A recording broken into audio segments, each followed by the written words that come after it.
हत्या के मामला में फरार आरोपी ला रायगढ़ पुलिस और चक्रधर नगर पुलिस ओडिशा ले गिरफ्तार करीस। एडिशनल एसपी प्रेस कॉन्फ्रेंस में पूरा घटना के करीस खुलासा।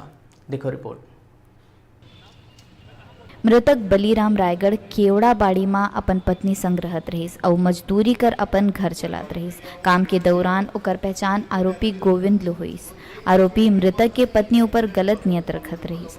23 मार्च के रंग लगाए बर मृतक के पत्नी ला जबरन चक्रधर थाना क्षेत्र के एक निर्माणाधीन मकान में ले गई। मृतक भी अपन पत्नी ला खोजत वहां पहुंचे आउ अपन पत्नी ला अपन संग चले बर कहिस, जेकर ले आरोपी मृतक संग झगड़ा करत मृतक और ओकर पत्नी के सिर में वार कर दिस। वार ले बलीराम के मौत हो गई। घटना के जानकारी मृतक के पत्नी द्वारा पुलिस ला दी गई।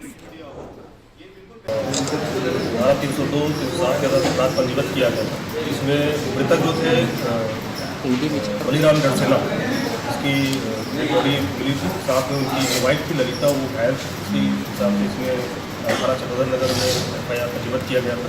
इसमें जो आरोपी थे इसमें गोविंद यादव, वो भी साथ में ही काम करते थे। रहने वाले मुख्यतः ये नरसिंहपुर मध्य प्रदेश के हैं।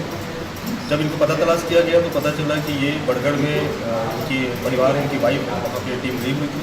पता तलाश करने पर भी वहाँ पे मौजूद नहीं था। साथ में इनकी जो वाइफ की जो बड़ी बहन है वो रहती है कुर्ला उड़ीसा में। इसमें थाना प्रभारी चक्रधर नगर के नेतृत्व में पार्टी रवाना की गई। उड़ीसा पुलिस की मदद से इनको वहाँ पे आरोपी गोविंद यादव को वहाँ पे अरेस्ट किया गया। इनको वापस लाने के बाद जो मेमोरेंडम के आधार पर जो जिस हथियार से जो लकड़ी का जो पलंग का जो पाया होता है, उसके मेमोरेंडम के आधार पर उसको जब्ती बनाई गई। घटना उन्होंने स्वीकार किया। इस हिसाब से इनको अरेस्ट करके न्यायालय में रिमांड किया। घटना के बाद आरोपी फरार हो गए रही। जिला पुलिस ओडिशा ले गिरफ्तार कर ली है। रायगढ़ ले डिजिटल रिपोर्टर संतोष पुरुषवानी की रिपोर्ट।